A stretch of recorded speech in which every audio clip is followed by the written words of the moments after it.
The classroom on Harmony 7 station buzzed with quiet conversation as students filed in for advanced survival theory.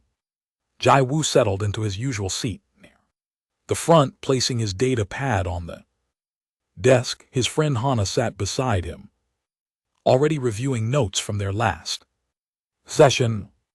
Around them, students from a dozen different species chatted about their upcoming exams and weekend plans. Professor Velnassa entered through the main door, her insected legs clicking against the polished floor. The mantis-like alien was known for her strict teaching style, but fair grading. She was from Verdinia 3, a garden world where the most dangerous creature was roughly equivalent to an earth rabbit. Most of the faculty came from similar peaceful worlds. That was normal in the galaxy. Only a handful of species had evolved on truly dangerous planets. The professors' mandibles clicked for attention. The room fell silent. Students, today we have a special guest. Instructor, she announced. As you know, theoretical survival skills are important for any galactic citizen.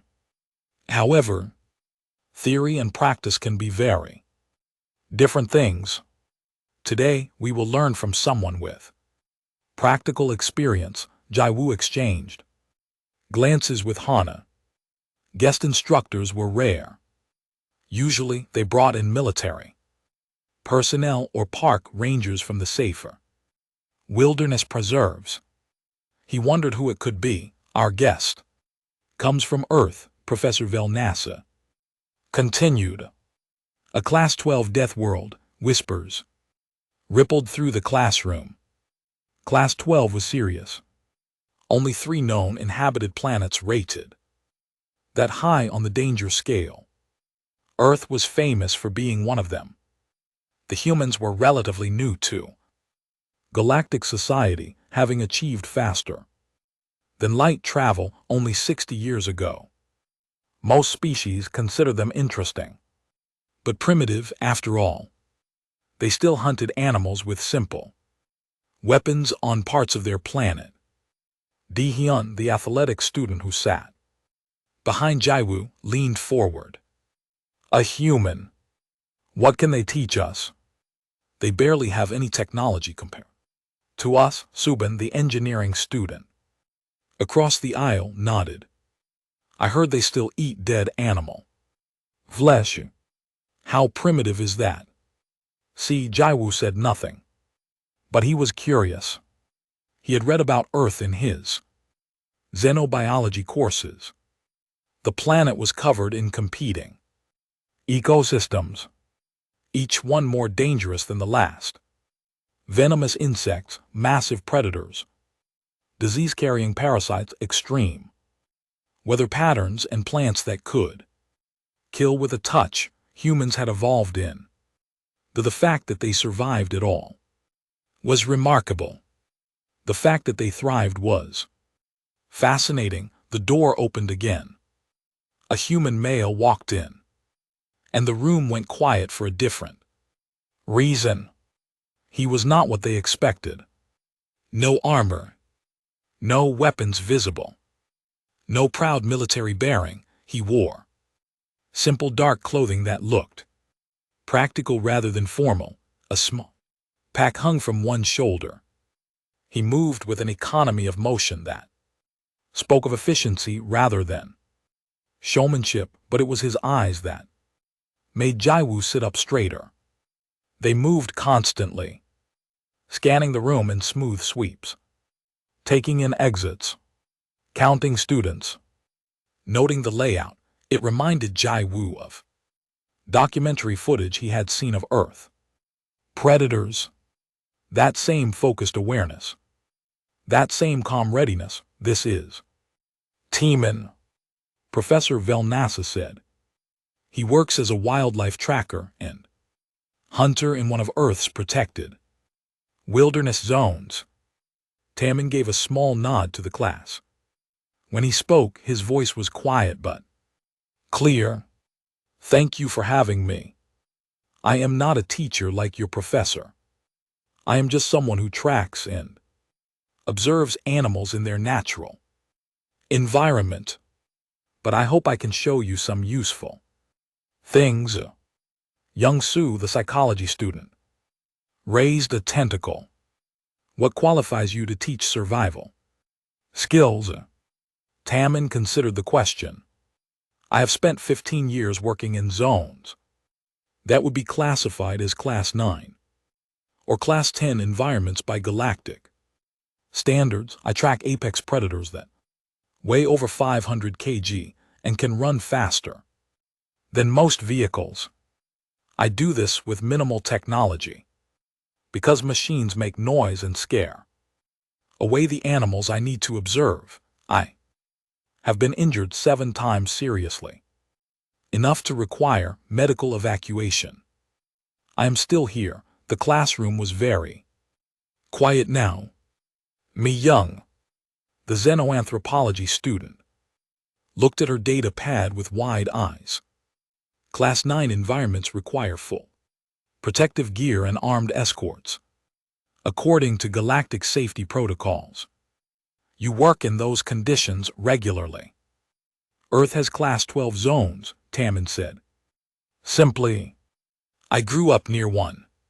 Compared to that, Class 9 feels manageable. Dehyun made a scoffing sound. You are just trying to sound tough. No offense, but humans are not that impressive. Physically, you are not as strong as a Corthian, not as fast as a Valanthi, and you do not have natural armor or weapons. Tammin smiled slightly. It was not a friendly expression. It was the smile of someone who had heard this before and knew better. You are correct. We are not the strongest or fastest. We never were. That is why we are still alive. Before anyone could ask what he meant, Professor Velnassa clicked her mandibles again. Enough questions for now. Tammin has prepared a demonstration for us. We will move to the training arena. Please gather your equipment and follow me. As the students stood and collected their things, Jiwoo watched the human. Tammin had not moved from his spot, but his eyes had not stopped moving either. He was aware of every student, every movement, every detail of the room. It was not paranoia. It was simply how he existed in space. Always watching, always aware. Hana leaned close to Jiwoo. As they walked toward the door, Jiwoo nodded. And did you notice he identified all the exits within 3 seconds of entering? You think he is dangerous? Hana asked. Jiwoo thought about it. I think he is a hunter from a death world. That makes him very, very dangerous. But I also think we are about to learn why humans survived when thousands of other Earth species went extinct. They filed out of the classroom following the professor toward the training arena. Behind them, Tammin walked at the back of the group. Still watching, still aware. The human looked relaxed and calm. But Jiwoo was beginning to understand that for a death world predator, relaxed and calm could be the most dangerous state of all. The training arena was a massive circular room with a domed ceiling that reached 30 m high. Holographic projectors lined the walls, capable of creating any environment imaginable. Professor Velnassa led them to the observation platform that overlooked the arena floor. Control panels blinked with ready lights. Today's simulation is a level 4 danger forest environment, the professor announced. This represents a moderate threat level, suitable for trained personnel with standard equipment. Your objective is simple: Identify available resources. Avoid environmental hazards. And reach the extraction point. Within 2 hours. Any questions? Subin raised her hand. What kind of threats should we expect? Holographic predators, toxic plants, unstable terrain, and weather events. All are based on real ecosystems from various documented worlds, nothing too extreme, but enough to challenge your theoretical knowledge. Dehyun stood up confidently. I will go first. I have been training for this, Professor. Vilnasa gestured toward the entrance. Very well. Standard equipment is available in the prep room. Dehyun equipped himself with a scanner, a protective suit rated for Level 5 environments, an emergency beacon, and a stun weapon. He looked professional and prepared. The other students watched as he entered the arena, and the holographic forest materialized around him. Jiwoo observed, carefully taking mental notes. Dehyun moved quickly through the simulated forest, using his scanner to identify threats.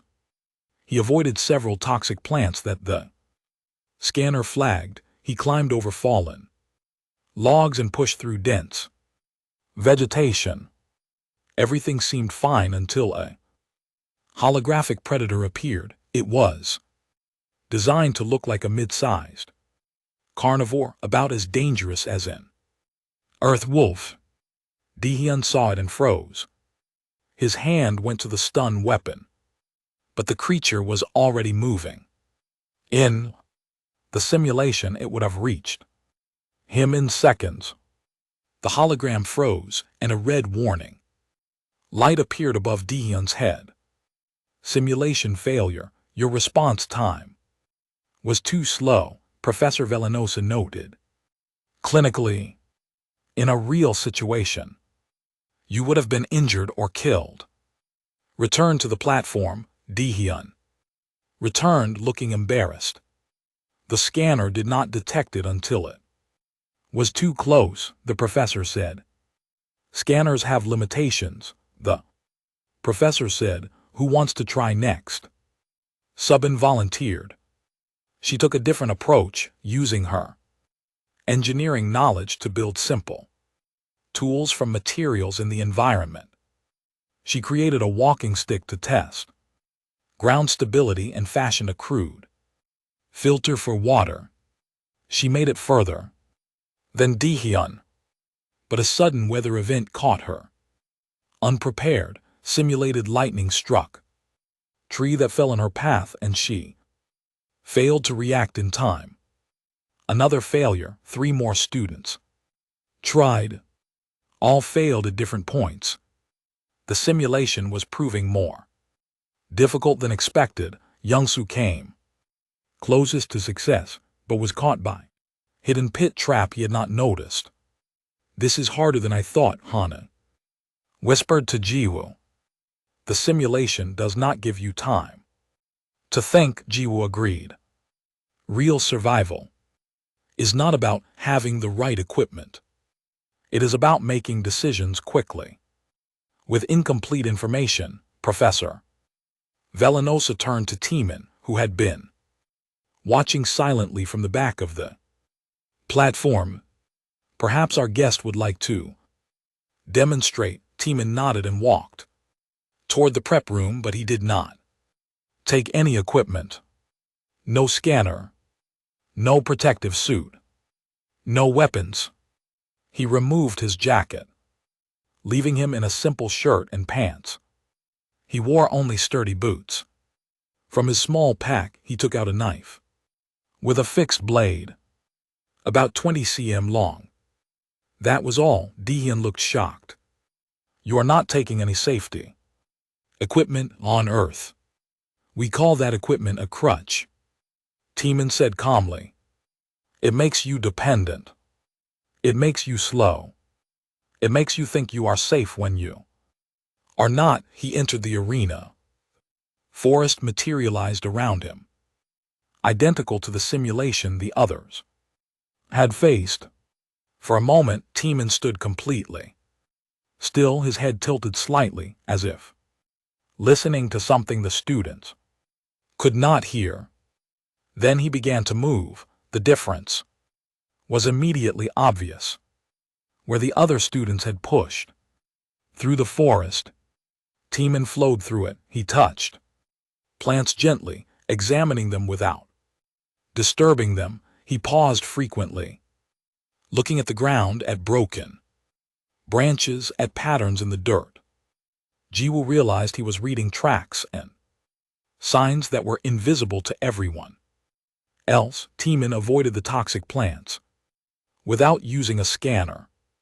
He simply did not touch anything he did not recognize. When he needed to cross unstable ground, he tested it first with a stick he had picked up, distributing his weight carefully. He moved slower than the other students had, but he never had to backtrack or correct his path. The holographic predator appeared, the same one that had ended Dehyun's run. But Tiemann had already stopped moving. He had been still for almost 30 seconds, crouched low, watching. When the predator appeared, he was ready. He did not run or fight. He simply remained motionless downwind of the creature. The predator looked around confused, then moved on. It had never detected him. How did he know it was there? Subin breathed. He was reading the environment. Jiwoo said, fascinated. Look at how he moves. He is not reacting to threats. He is predicting them. Tiemann continued. Through the simulation, he found water by watching the behavior of holographic insects. He identified edible plants by carefully observing their characteristics. When the weather event occurred, the same one that had caught Subin, Tiemann had already taken shelter. He had noticed the change in air pressure and light quality. Minutes before the storm hit, the pit trap that caught Young-soo was obvious to Tiemann. He spotted the slightly different coloration of the covered pit and simply walked around it. He moved steadily toward the extraction point, never hurrying, never hesitating. He reached the extraction point in 43 minutes, less than half the allowed time. He had not used any technology. He had not needed weapons. He had simply moved through a dangerous environment as if he belonged there. Because on Earth, he did. The simulation ended and Tiemann returned to the platform. Professor Velnassa clicked her mandibles in what might have been approval. That was a textbook demonstration of environmental awareness and threat assessment. Would you explain your methods? Tiemann shrugged. I used my senses. I watched for animal behavior that indicated danger. I tested uncertain ground before trusting it. I stayed aware of weather patterns. I remained calm and thought before acting. These are basic survival skills on Earth. Every human child learns them before adulthood. Every human child. Mi Young repeated weakly. These are advanced techniques in galactic survival training on Earth. They are how we stay alive. Tiemann said simply. Your worlds are safe. Mine is not. We adapt or we die. Humans chose to adapt. Jiwoo looked at his notes. He had filled 3 pages with observations. Hana's data pad showed similar detailed recordings. They had just witnessed something remarkable, not superhuman ability or advanced technology, just a human doing what humans had evolved to do. Survive in an environment that wanted to kill them, and he had made it look easy. After the demonstration, Professor Vel Nasta led them back to the classroom. The mood had changed completely. The earlier skepticism was gone, replaced by genuine curiosity and a bit of healthy fear. Tammin stood at the front of the room, relaxed but alert as always. Let me explain why that simulation was easy for me but hard for you, Tammin began. It is not because I am special. It is because I am human. And humans evolved on Earth. Our bodies and minds are built for survival in ways that yours are not. He gestured to his legs. Human beings can run for hours without stopping. We call it persistence hunting. Before we had weapons, our ancestors would chase animals until the animals collapse from exhaustion. Human and decent physical condition can run for 8 to 12 hours continuously. How long can most of you run? Before needing rest, young Su consulted his data pad. Galactic average for intelligent species is approximately 43 minutes before requiring rest. Exactly, Tammin said. We can run almost 20 times longer than you. This is because Earth has high gravity and high oxygen. Our hearts and lungs are, by your standards, extremely overdeveloped. We need them to be, or we could not survive on our world. Dehyun looked troubled. But that seems excessive. Why would evolution create such inefficient systems? Because on Earth, inefficient means dead, Tammin replied. Imagine you are being chased by a predator. On your worlds you hide or fight. On Earth you can also simply outlast the threat. Run until it gives up. That option saved countless human lives. Over millions of years, he continued. Our sense of smell is weak compared to Earth predators, but strong compared to most galactic species. Our hearing picks up frequencies you cannot detect. Our vision can track fast movement and spot camouflage patterns. We evolved these senses to avoid becoming food. Subin raised her hand. What about pain tolerance? I noticed you moved through rough terrain without apparent discomfort. Tammin nodded. Human pain tolerance is very high. We have to be able to function while injured because on Earth, showing weakness means death. I once broke 3 ribs falling from a tree while tracking a territorial predator. I still had to walk 15 km back to base camp. If I had stopped, other predators would have found me. The station's medical officer, who had been listening from the doorway, made a distressed sound. You walked 15 km with broken ribs.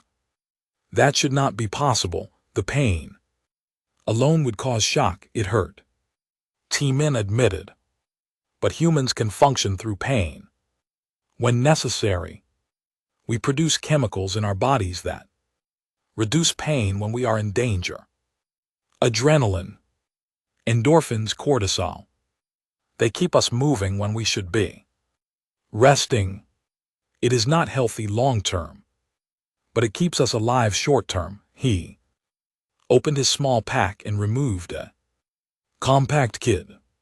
This is my first aid equipment, standard for human wilderness work. The medical officer examined it and became increasingly agitated. This is barbaric. These are field surgery tools, suture needles, antiseptic that would burn most species tissue, coagulation powder, bone splints, and what appears to be manual extraction tools for embedded projectiles. Yes, T-Min confirmed. When you are 3 days from the nearest hospital, you handle injuries yourself. I've used all of these tools on myself. At various times on yourself, the medical officer repeated faintly. Who else would do it. If I am alone in the wilderness and injured, I am my own doctor, Jaiwu was writing furiously. What kind of injuries are you expected to treat yourself? FN 25 T-Min considered. Cuts requiring stitches, broken bones, dislocations, venomous bites, infections, burns, puncture wounds, concussions, anything that will not kill you immediately. You stabilize and keep moving. Anything that will kill you immediately, you try to prevent. Hana looked at the medical officer, who had gone very pale. Is this normal for Deathworld species? There are only 3 known inhabited Deathworlds at class 12 or higher, the medical officer said weakly. The other 2 species have natural armor and regeneration abilities. Humans have neither. They survive through sheer determination and pain. Tolerance that should not be biologically possible. It is very possible, Timon said. It is just very expensive in terms of evolutionary pressure. Humans who could not tolerate pain did not survive long enough to have children. Humans who could tolerate pain did. After millions of years, we are all descended from the ones who could endure anything and keep going. Young Su was fascinated from a psychological perspective. But surely you must feel fear. How do you function in constant danger?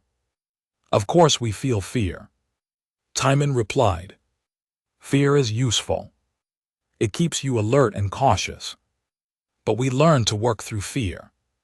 We acknowledge it, process it, and act anyway. Fear that paralyzes you gets you killed on Earth. Fear that motivates you keeps you alive. He pulled up images on the classroom display. Let me show you some of the animals I track and study.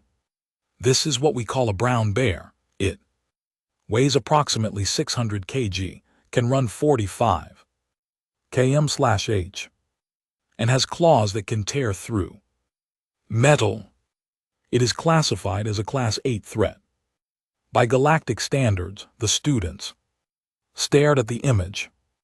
It looked like a nightmare. This bear lives in the same forest where human families take their children camping for recreation. Timon continued, we teach our children how to avoid them, how to identify their territory, how to behave if encountering one. Most humans will see several of these animals during their lifetime and walk away unharmed. That is insane. Dehyun breathed, that is Earth. Timon corrected, let me show you another one. This is called a crocodile. Aquatic ambush predator. This one is 7 m long. Bite force that can crush bone. Reaction time measured in milliseconds. It can hide in water so still that you cannot see it until it attacks. More images followed. Venomous snakes that could kill in minutes. Insects that carried diseases. Plants that caused excruciating pain at the slightest touch. Weather events that could level cities. Microorganisms invisible to the naked eye that could destroy organ systems. And humans live among all of this. Mi-young asked in horror, we do not just live among it, Timon said quietly. We thrived in it. We spread across the entire planet, adapting to every environment, frozen wastelands, burning deserts, dense jungles, high mountains. Humans live everywhere on Earth because we learned to survive everywhere. We are not the strongest species. We are not the fastest or most dangerous. But we are the best at learning, adapting and enduring. He smiled slightly. You have advanced technology, beautiful garden worlds, and peace. We have pain, danger, and death around every corner. But we also have something you do not. We have earned our place at the top of our food chain. Every human alive is descended from survivors who refuse to give up. That is our death world advantage. Classroom was silent. The students were beginning to understand. They were not looking at a primitive hunter from a backward world. They were looking at the product of the most brutal evolutionary pressure in known space. And somehow, against all odds, humans had not just survived it. They had mastered it. That evening, a smaller group gathered in the station's observation lounge. The large windows showed the stars. Beyond, countless points of light in the darkness. Jaiwoo and Hana had invited Teemin to continue their discussion in a more relaxed setting. Dehyun Subin, Young Soo and Mi-young joined them, along with a few other curious students. Teemin sat comfortably, a cup of earth tea in his hands. He had explained it was made from dried leaves and hot water. The simplicity of it matched everything else about him. I have a question. Mi-young began. Earth sounds like absolute hell. Everywhere you turn, something is trying to kill you. Why did humans not evolve to be more aggressive, more violent? You seem very calm for someone from such a dangerous world. Teemin sipped his tea thoughtfully. That is a good question. Many people assume Death World survivors must be violent. But think about it. Logically, on Earth, being needlessly aggressive wastes energy. It attracts attention from predators. It makes noise. It creates conflict within your social group.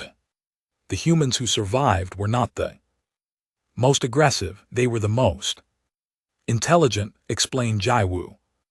Prompted his data pad ready. Humans became apex predators not through strength but through patience and intelligence.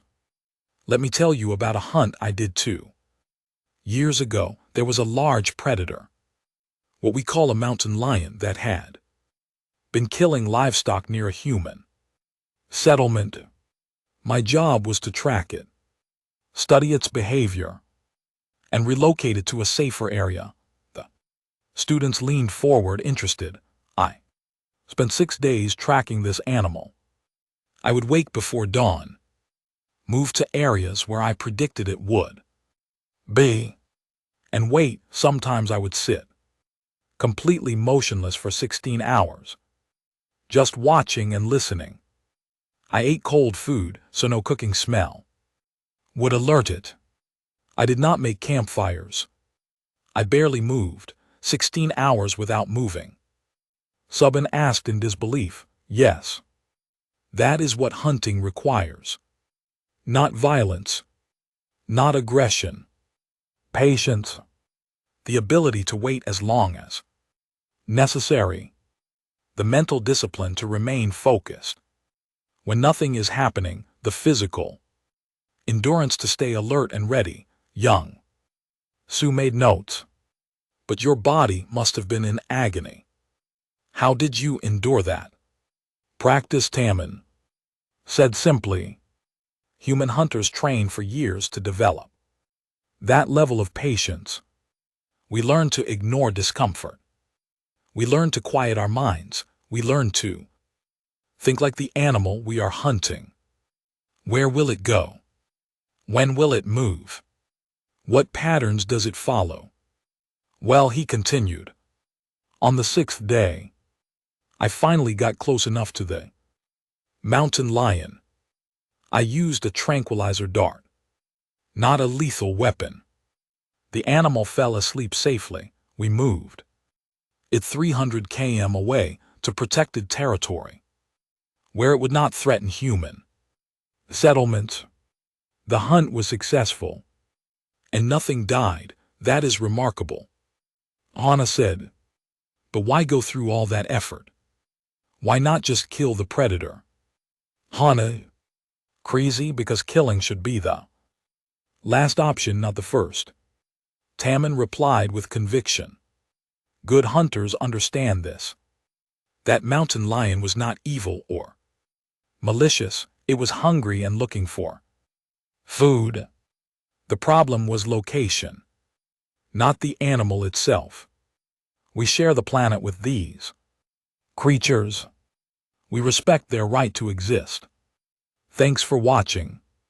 We hold better. We self-keep all four. We share the planet. Mi Young looked surprised. I thought human hunters killed animals for food or sport. Some do hunt for food, yes. We are omnivores, and some humans still ate meat. But modern human hunters follow strict ethics.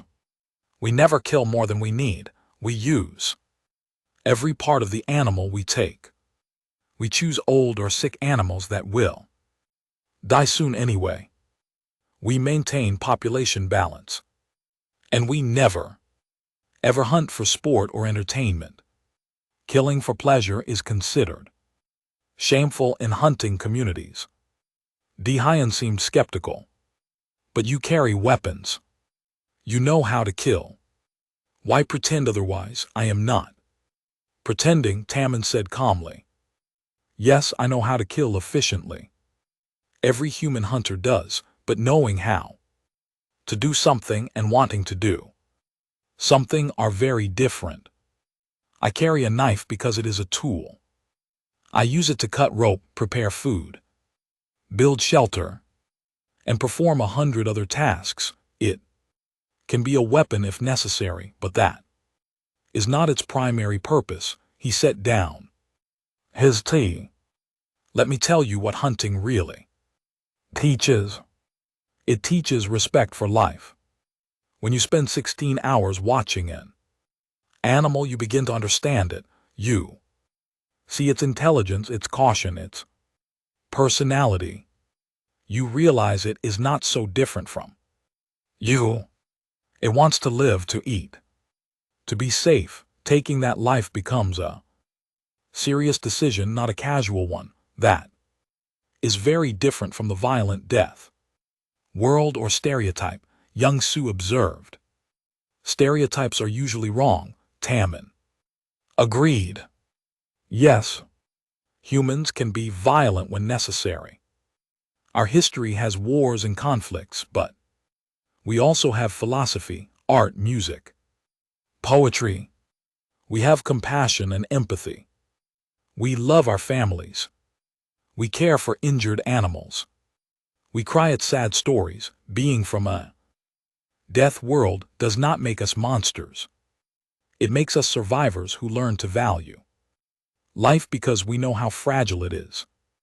Jiwoo had been thinking. You mentioned patience several times. Is that the most important skill for a hunter? Absolutely. Patience is everything. Imagine you are tracking an animal for days. You are tired, hungry, uncomfortable. Every instinct tells you to give up and go home. But you wait, you endure. You persist. That mental strength is harder to develop than any physical skill. How do you develop it? Hana asked. Through practice and philosophy. Human hunters often spend time alone in nature, learning to be comfortable with silence and solitude. We meditate. We observe without interfering. We learn that we are part of the ecosystem, not superior to it. This builds patience naturally. Subin looked thoughtful. Your approach to hunting sounds almost like a spiritual practice. For many humans it is. Tammin confirmed. Hunting connects us to our ancestors, to the natural world, to the reality of life and death. It teaches humility. No matter how skilled you are, nature is always more Powerful, no matter how clever your technology. An animal's instincts have been refined over millions of years. You learn to respect that. The group sat in silence for a moment, processing. Finally, Myung spoke. I think I understand now. We expected a warrior or a brute. But you are something more complex. You are someone who understands both how to kill and why not to. Someone who can survive anything but chooses peace when possible. Someone who has the strength to wait instead of act. Tammin smiled, the first genuine warm smile they had seen from him. Now you begin to understand what it means to be human. We are not the strongest, fastest, or most dangerous species. We are the most patient, the most adaptable, and the most thoughtful. We survived Earth not by dominating it, but by learning to live within it. That is the real lesson. He stood and walked to the window, looking out at the stars. You all come from safe worlds, beautiful garden planets where life is easy and death is rare. You have achieved things we humans are still working toward: advanced technology, peaceful societies, galactic cooperation. But do not mistake our dangerous world for a disadvantage. Earth made us patient, tough, and wise. Those qualities helped us survive the most hostile environment in known space, and they will help us thrive among the stars. The students watched him, understanding dawning in their eyes. They had invited a hunter to their academy, expecting a primitive warrior.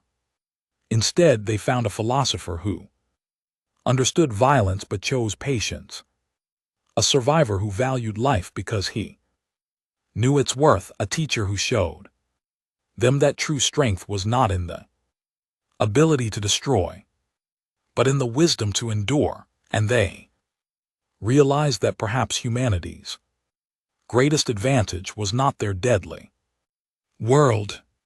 It was what that world had taught them about life, death, and the patience required to survive. Both. The emergency alarm started at 3:47 station time. Jaiwoo jerked awake in his dormitory, heart pounding. Red warning lights flashed in the corridors. The automated announcement was calm but urgent: containment breach in Xenobiology Research Lab 7. All students proceed to designated safe zones immediately. This is not a drill. Jaiwoo grabbed his emergency kit and rushed into the hallway. Other students were emerging from their rooms, confused and frightened. Hana appeared at his side, already dressed and alert. What happened? She asked as they moved toward the nearest safe zone. Something escaped from the lab, Jaiwoo replied. Lab 7 houses specimens from Class 8 environments. If containment failed, he did not need to finish. They both understood the danger. Class 8 specimens were considered dangerous even in controlled conditions. Loose on a station designed for peaceful research, they would be terrifying. They rounded a corner and nearly collided with Dehyun, Subin, and Youngsu. The group huddled together, following the emergency markers towards safe zone 3. But as they approached the intersection, they heard it. A sound that made them all freeze. It was something between a hiss and a growl, low, threatening, and definitely not mechanical. The emergency lights flickered, and in the strobing darkness they saw movement. Something large was in the corridor ahead, blocking their path to the safe zone. Back, Jaiwoo whispered. Slowly, they retreated carefully. But the creature had detected them. It emerged into clearer light. And Mi Young, who had joined them from a side corridor made a small sound of terror. The specimen was a reptilian predator, roughly the size of an earth wolf, but with 6 legs and a jaw full of crystalline teeth. Its scales shifted color, attempting to camouflage. It was designed to hunt in low light and confined spaces, perfect for a space station corridor. Do not run, a calm voice said behind them. T-men appeared from a maintenance access way, moving with that same efficient grace they had observed before. But something was different. His entire demeanor had changed. His eyes were focused and cold. His movements were predatory. This was not the patient teacher they had been talking with hours ago. This was a hunter. Listen carefully, T-Min said quietly, his voice carrying despite the low volume. These creatures hunt by movement and body heat. They are ambush predators from a twilight world. Station security will take 30 minutes to assemble proper containment teams. We do not have 30 minutes. There are 4 more of these in the station. According to emergency reports I accessed, we need to move to a safe zone, but we cannot run. Why not? Dion asked, his voice shaking. Because running triggers prey drive. To that creature, you are food that runs away. We need to convince it that we are not prey. We are predators. How? Subin whispered. T-Man moved to the front of the group, placing himself between the students and the creature. He picked up a piece of broken ceiling panel from the floor. It was sharp on one end, roughly the size of a human forearm. In his other hand, he held his knife. Stay behind me. Move when I move. Stop when I stop. Do not make sudden movements. Do not make loud noises. Breathe slowly. When I tell you to do something, do it immediately. Without question. Understood, they all nodded, too frightened to do anything else. T-Man faced the creature. It was watching him. Head low. Muscles tensed. For a long moment, neither moved. Then T-Man did something that seemed insane. He took a step toward it. The creature hissed but backed up slightly. Confused, it is used to prey running away, T-Man explained quietly. I am not running. I am advancing. This breaks its hunting pattern. It has to reassess whether I am prey or threat. He took another step. The creature backed up again, still hissing but now uncertain. Behind T-Man, the students moved as he had instructed, matching his pace exactly. These specimens were raised in the lab. T-Man continued, still moving forward. Slowly. They have hunting instincts but no real experience with dangerous prey. On its home world, anything that advances toward it would be a threat. Instinct tells it to be cautious. They move down the corridor in this strain procession, the predator backing away, T-Man advancing steadily, the students following in his wake. It was terrifying, but it was working. They reached an intersection. T-Man glanced at the station map on the wall, still keeping most of his attention on the creature. Left turn ahead. On my mark, we turn together. Creature will try to circle around. When it does, I need you all to make yourselves large. Raise your arms, stand tall. Predators judge threat by size. Mark, he said calmly. They turned left as a unit. The creature tried to dart around them. But when they all suddenly looked larger, it hesitated again. More confusion. More uncertainty. Good. T-Man approved. Young Su, In my pack is a small flashlight. Very bright. When I say, shine it at the creature's eyes. These are twilight hunters, bright light. Will hurt and disorient, young Sue. Fumbled with the pack, found the flashlight and held it ready. Now the brilliant beam caught the creature full in the face. It shrieked and recoiled momentarily. Blinded, run. They ran. Behind them the creature recovered and started to pursue. But Tammin was ready. He threw the piece of ceiling panel. Not at the creature but at the wall. Beside it, the loud clang and sudden movement made it flinch and dodge. Precious seconds gained, they reached Safe Zone 3. The heavy door was still open. They piled through. And Tammin entered last, slamming the manual lock. The creature hit the door seconds later, but the reinforced barrier held. They collapsed against the walls, breathing hard. Hana was shaking. Dehyun looked pale. Subin was crying quietly. But they were alive and safe. How did you know what to do? Jiwoo asked when he could breathe again.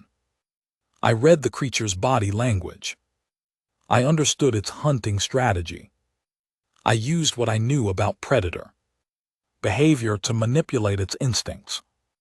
These are skills human hunters develop. Because on Earth we face predators regularly. I simply applied what I have always known. Station security arrived 20 minutes later. By that time, Tammin had already developed a plan for containing the other escaped specimens. He explained their behavior patterns, their weaknesses, their likely hiding places. Security was amazed at his analysis. They captured all 4 remaining creatures within 3 hours using his advice. No casualties. The next day, Professor Velnassa called an emergency faculty meeting. The outcome was unanimous. The curriculum would be reformed. Human survival techniques would become mandatory study for all students. Academy recognized what the students had learned. Technology was useful, but understanding behavior, reading environments, and staying calm under pressure were invaluable. 3 weeks later, Jiwoo submitted his final essay for the course. He wrote about evolution, adaptation, and survival. But mostly, he wrote about patience and intelligence. We invited what we thought was a primitive hunter to teach us about survival, he concluded. What we discovered was that we were the primitives. We relied on technology to solve problems. We panicked when things went wrong. We had no understanding of natural behavior or instinct. The human showed us that true survival is not about having the best tools. It is about understanding the environment, predicting threats, and staying calm when death is close. Humans did not conquer their death world. Through technology, they evolved with it, learned from it, and became something remarkable. They are not warriors. They are survivors who learn to hunt. And perhaps that is more impressive. Hana read his essay and smiled. Perfect. But you left something out. 13. 2. Rue.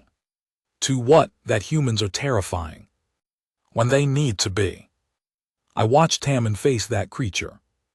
In that moment, he was not a gentle teacher.